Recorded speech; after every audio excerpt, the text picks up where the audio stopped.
What's going on, Dodgers Nation? D-Mac here, and welcome to another episode of Designated Twitter. And on this episode, we asked you which Dodger has the most to prove this season. We want all your takes down below, so let us know. Who do you think has the most to prove on the Dodgers this year? And if you haven't yet, be sure to subscribe to the Dodgers Nation YouTube channel. Hit that subscribe button, hit that notification bell. And if you want to see us post even more Dodgers content, you really want to support the channel, smash that like button. And for all the latest Dodgers news, head over to DodgersNation.com.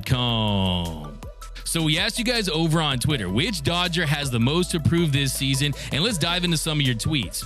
3-3 tweeted, I think it's more on Dave Roberts now. You got less talent and a bunch of young guys who are fresh. Let's see how well he can really manage. And then Kenny Wilson tweeted, I would say Outman because he's not guaranteed a spot yet. Then Mario tweeted, after the way last year ended, all of them. Then Fernando tweeted, Muncy and CT3. Yeah, you're going to need some bounce back years from both of those two.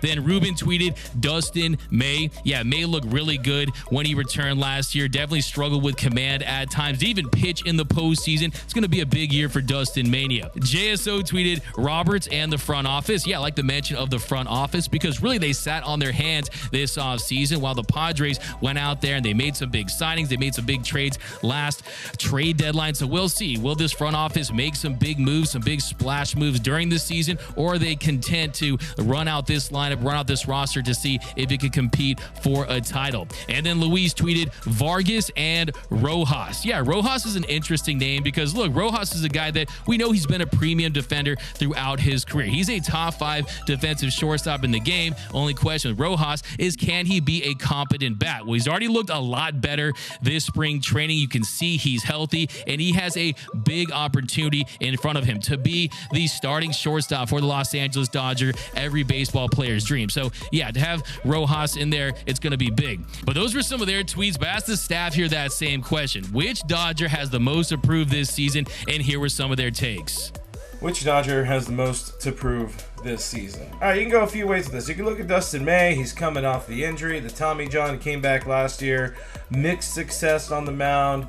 Not going to look that way, though. You could also look at Trace Thompson. He's somebody who needs to prove to himself and the team that, hey, I'm a big leaguer. I can stay in the big leagues, and you know what? I can hit left-handed pitching because that's the thing this team needs. Not going to go Trace Thompson, though. I'm going to look at the Catman, Anthony Gonsolin. This is a dude who has millions of dollars of reasons why he needs to prove something to himself and to the team this year. He's been hurt.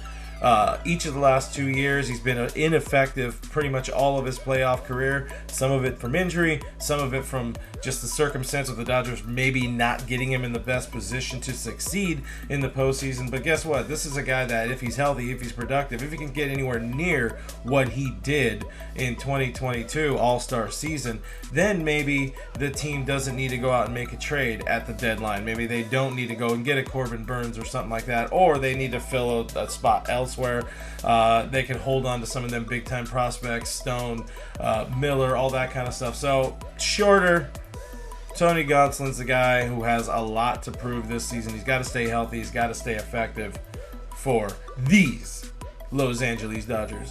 So those were some of their takes, but I ranked them in order of which Dodger has the most to prove, starting with number 8, Miguel Vargas. So Miguel Vargas definitely has a lot to prove when you consider the fact that he is the new starting second baseman for the Dodgers. A lot of hype surrounding this kid. He is the second highest favorite to take home Rookie of the Year award honors. But look, he's a guy that's still a rookie, and he hasn't played an inning at second base. So yeah, I definitely think there's pressure on him, but he'd be lower on my list. And then number 7, J.D. Martinez. So J.D. Martinez, he's a multi-time All-Star. He's been one of the best hitters in baseball over the past 8 seasons. And I don't just say that, I bring my facts to the fight, and the facts bear that out. Since 2014, his 140 weighted runs created plus ranks 10th in all of Major League Baseball. His 258 home runs ranks 6th. That's why they call him just dingers. His 295 doubles ranks 8th, and his 1,296 hits ranks 11th. But the reason why I have at number 7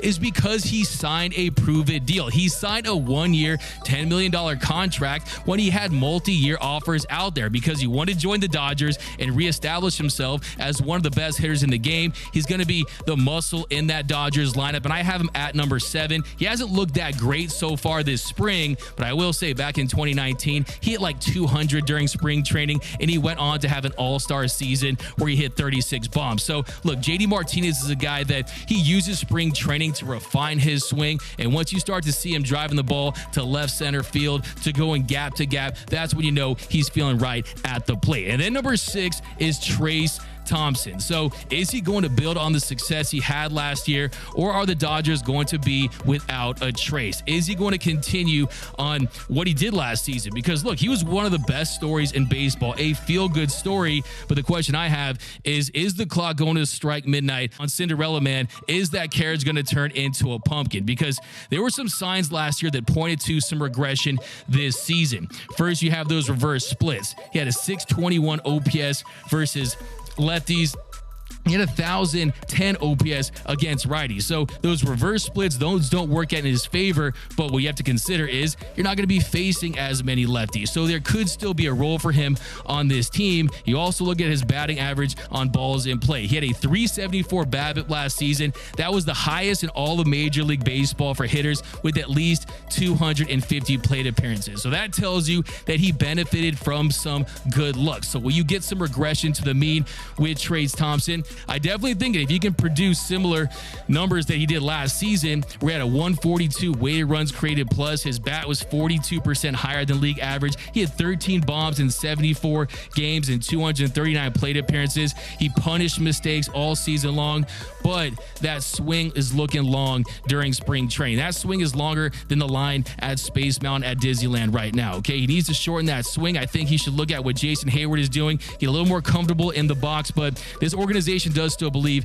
in Trace Thompson. But to me, he has to prove that he's an everyday player at the big league level. And then coming at number 5 is Max Muncy. Now, in 3 of the first 4 months of 2022, Muncy put up an OPS that was below 600. He had a 613 OPS for the first 4 months of the season, hit just 9 home runs, and this coming off a year where he finished top 10 in MVP voting, where he was an all-star, where he slugged 36 bombs. Well, Max Muncy coming off that torn UCL, it was impacting his swing at the plate. He won't make any excuses, but he did make that key adjustment. Look, life is about adjustments, and baseball is no different, as Freddie Freeman says. And his big adjustment was taking that step back in the box. Sometimes you got to take a step back to take a step forward. He absolutely did that last season, because the final 2 months of the year, he posted an 860 OPS, hit 12 home runs. He had a really nice NLDS, went 4 for 14 with a home run and a double, had a 944 OPS. And look, his on-base percentage was still above league average, and that's how he was able to stay on the field. Still had an above average season at the plate with 106 WRC plus, but he did hit 196. So this season, you want to see more power from Max Muncy. You want to see him hit for a better average, and if he can return to form and have a bounce back year, that's going to be big. So he has to prove that he's still one of the better sluggers in the league, and he's an all-star caliber player. The next coming in at number 4 is Chris Taylor. So Chris Taylor definitely had a down year in the first year of his 4-year, $60 million deal with the Dodgers. Look, he's making $15 million per season, and we know where his value comes from. His value comes from the fact that he can play multiple positions. He's going to play about 20% of the shortstop's reps this season, as Dave Roberts has already said. But for him to have value on this team, you need to see him bouncing around. I call him the Chris Army Knight for a reason, because he plays so many positions well.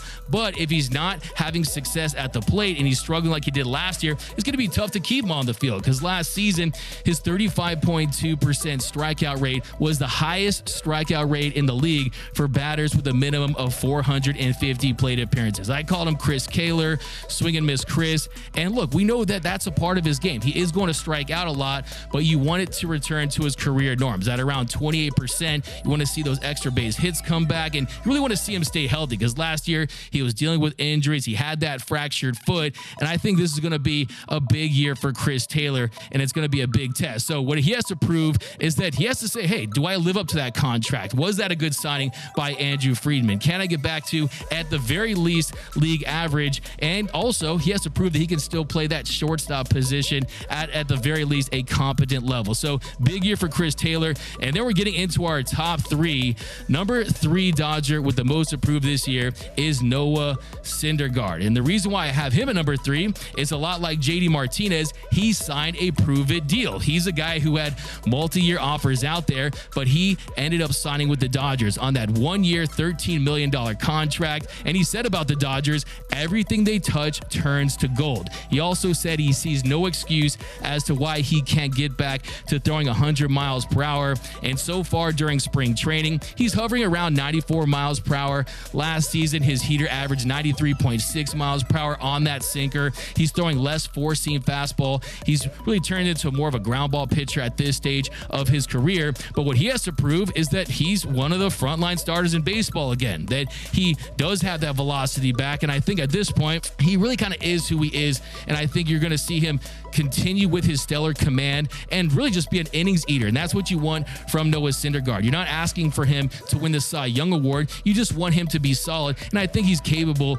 of doing just that. So he has to prove that he's back to being Thor. And I just hope that he's more Love and Thunder Thor versus Endgame Thor. Okay. And then coming in at number 2 is Tony Gonsolin. So to me, Tony Gonsolin is the number 2 Dodger this year that has the most approved. And that's because at this stage of his career, he's never completed a full season. He's dealt with injuries, he's dealt with setbacks, and for the most part, in the postseason, he's been a catastrophe. A 9.20 ERA. He's allowed 6 bombs in 14 2/3 innings. But last season, he really unlocked some things. He had a breakout year, made the All-Star team. He was leading the National League in ERA before he went down with that forearm strain. But when he returned, he wasn't the same guy. He struggled with command. His stuff wasn't as good. So yeah, I think the big thing for Tony Gonsolin is, can he stay healthy? He has to prove that he can stay healthy, and he has to prove that he can be effective in the postseason because he has a lot of money at stake. I mean,